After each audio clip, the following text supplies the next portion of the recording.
یہ کہانی شروع ہوتی ہے 1922 میں۔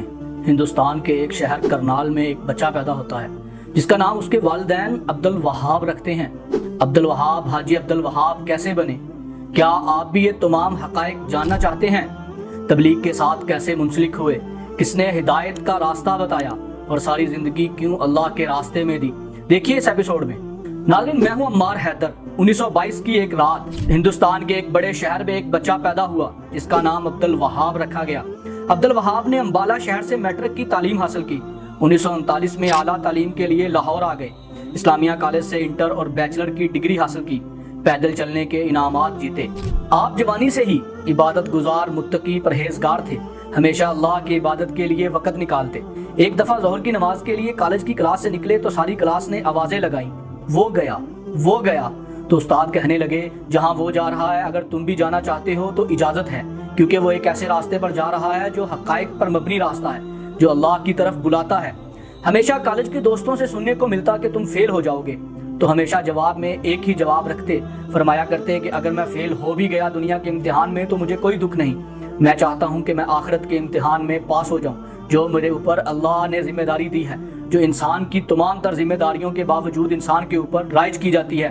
اس کے باوجود بھی آپ کبھی فیلئر کا سامنا نہیں کرنا پڑا۔ اسلامیہ کالج سے چل کر شیراں والا باغ احمد علی لاہوری کا درس قرآن سننے جاتے۔ یہ آپ کا روز کا معمول تھا۔ ایک دن درس قرآن میں سنا کہ لوگوں کو ہدایت کے راستے کی تلقین کرنا بھی جہاد ہے۔ اسی دن سے یہ ٹھان لیا کہ یہ کام بہت آسان ہے، یہ تو میں بھی کر سکتا ہوں۔ درس قرآن سے واپسی پر کالج کے دوستوں کو نماز کی تلقین کرنے کا آغاز کیا۔ اسلامیہ کالج سے FSc اور BA کی تعلیم سے فارغ ہونے کے بعد مولانا احمد علی لاہوری کے کہنے پر 1944 میں مولانا الیاس کاندھلوی سے ملنے نظام الدین تشریف لے گئے۔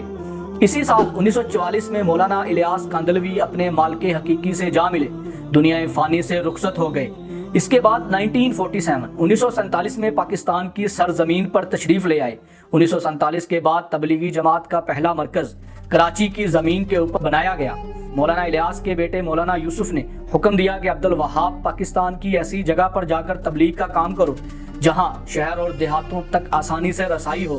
تبلیغ کا آغاز رائیونڈ کی سرزمین سے کیا۔ رائیونڈ میں مسجد بنانے کے لیے 9 ایکڑ زمین کا ایک ٹکڑا خریدا گیا اور پھر 1950 میں رائیونڈ مرکز بنا۔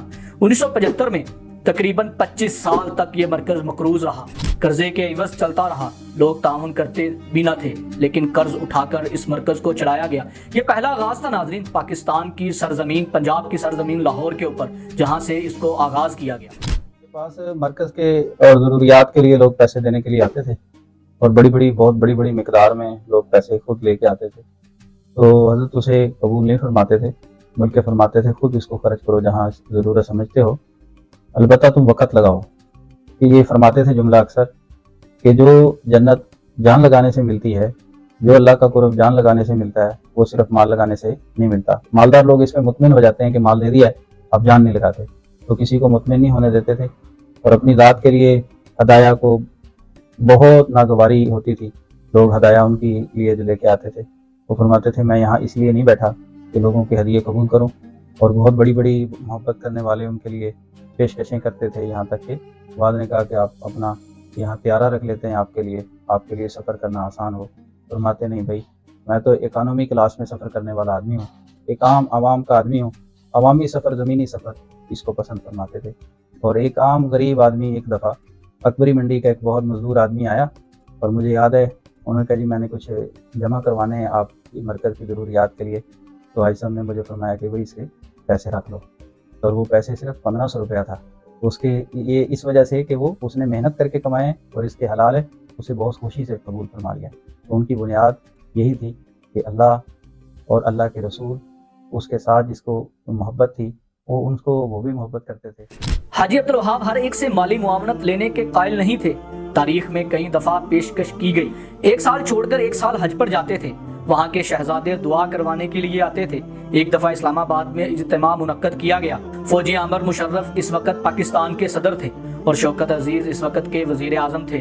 فوجی عامر مشرف نے اجتماع کو روکنے کی کوشش کی تو جواب میں حاجی عبد الوہاب نے کہا، ہم آپ کو ہرگز نہیں کہیں گے کہ ہمارا اجتماع ہونے دو، بلکہ ہم ان سے آپ کی شکایت کریں گے جو اس ساری دنیا کا خالق ہے، اور ہم بھی اس کے نبی کا کام کر رہے ہیں۔ اس بات پر وقت کے حاکم فوجی عامر پرویز مشرف چونک گئے انہوں نے اسی وقت وزیر اعظم شوکت عزیز کو بھیجا اور کہا کہ ان سے معذرت طلب کر لی جائے تاکہ یہ ان لوگوں کو ناراض کرنا بالکل بھی منافع نہیں رہے گا۔ ہمیشہ پاکستان کے لیے دعا کرتے اور فرمایا کرتے کہ جس چیز کی بنیاد لا الہ الا اللہ پر رکھی گئی ہو وہ کبھی تباہ نہیں ہو سکتا، وہ ہمیشہ قائم دائم رہے گا۔ یہ وہ ریاست ہے جو مدینہ کے بعد دوسری ریاست ہے جو لا الہ الا اللہ کے نام پر لی گئی۔ ناظرین، لا الہ الا اللہ کے نام پر لی گئی ریاستیں کبھی تباہ نہیں ہوا کرتی، ہمیشہ وہ عمارتیں کبھی نہیں گرتی جن کی بنیادیں بہت مضبوط ہوتی ہیں، اور پاکستان کی بنیاد بھی لا الہ الا اللہ سے شروع ہوئی۔ ہمیشہ اکانومی کلاس کا سفر پسند فرماتے، شروع میں پیدل چلنے کا معمول تھا، ایک مرتبہ لاہور سے سیالکوٹ گئے اور راستہ میں بیمار ہو کر گر گئے۔ کبھی زکوٰۃ قبول نہیں کرتے، ہمیشہ ہدیہ لینا پسند فرماتے۔ 2015 میں اس وقت کے وزیر اعظم ملاقات کے لیے حاضر ہوئے تو ہمیشہ انتظار کے لیے ان کو بھی کھڑا ہونا پڑتا، بہت بھاری رقم لے کر لوگ وہاں پر پیش ہوتے، لیکن کسی کی آج تک تعاون کو برداشت نہیں کرتے اور نہ ہی ایکسیپٹ کرتے تھے۔ ہمیشہ فرمایا کرتے تھے مالدار کا وقت چاہیے، کیونکہ مالدار پیسہ دے کر کہتا ہے کہ میری جان چھوٹ گئی، لیکن یہ کام ایسا ہے کہ جس کے اندر مال کی نہیں، آپ کی جان کی ضرورت ہے۔ آپ کی عمر 96 سال تھی، 22 سال کی عمر میں تبلیغ کا کام شروع کیا، تقریباً زندگی کے 74 سال اللہ کے راستے میں دیے، اور ایک ہی نعرہ تھا کہ اللہ سے ہونے کا یقین اور کسی غیر سے نہ ہونے کا یقین ہمارے دلوں میں آ جائے، یہی لا الہ الا اللہ اور اسلام کی بنیاد ہے۔ بلکہ کس کو دیکھ اللہ کو دیکھیے گا، اسے جاننے کا لا الہ الا اللہ کسی سے نہیں ہوتا، اللہ سے ہوتا ہے۔ ابو جہل کہنے لگا کہ جب بارش کی ضرورت ہوتی ہے تو بارش کے بت کی پوجا کرتے ہیں، بیماری کی صحت میں ضرورت ہوتی ہے تو بیماری کے بت کی پوجا کرتے ہیں، اور جنگ میں فتح کی ضرورت ہوتی ہے تو جنگ کے بت کی پوجا کرتے ہیں۔ آپ کی طبیعت 2011 میں خراب ہوئی، آپ کو نمونیا بخار ہو گیا، 2013 میں اس بیماری کا سامنا کرنا پڑا، اور پھر 2015 میں آپ بنگال میں تشریف فرما تھے، آپ کو سردی کی وجہ سے بخار ہو گیا، پھر 2018 تک آپ اسی بیماریوں کے ساتھ لڑتے رہے اور جدوجہد کرتے رہے۔ حاجی عبدالوہاب کی طبیعت ڈینگی بخار کی وجہ سے کافی ناساز ہو گئی۔ بالآخر 18 نومبر 2018 کو حاجی عبدالوہاب اپنے مالک حقیقی سے جا ملے۔ مولانا محمد احمد صاحب فرماتے تھے کہ عبدالوہاب ایک ہی ہوگا، دو نہیں۔ فرمایا ان کے ساتھ ایک لگن تھی، ایک جوش تھا، ایک دھن تھی۔ ہمیشہ سوچتے انسانیت دوزخ سے کیسے بچے۔ ان کا سونا، جاگنا، چلنا پھرنا، اٹھنا بیٹھنا اسی بے چینی، اسی غم، اسی درد کے ساتھ گزرتا تھا۔ رات کے 6:45 بجے عشاء کے بعد مولانا نذر الرحمان صاحب کی اقتدار میں تقریباً 15 سے 20 لاکھ افراد نے اس داعیے اعظم کی نماز جنازہ ادا کی، جبکہ اس وقت 4 سے 5 لاکھ لوگ ابھی بھی سفر پر تھے۔ نماز جنازہ کے بعد دوبارہ ایمبولینس کے ذریعے رائیونڈ مرکز کے قبرستان کی طرف لایا گیا۔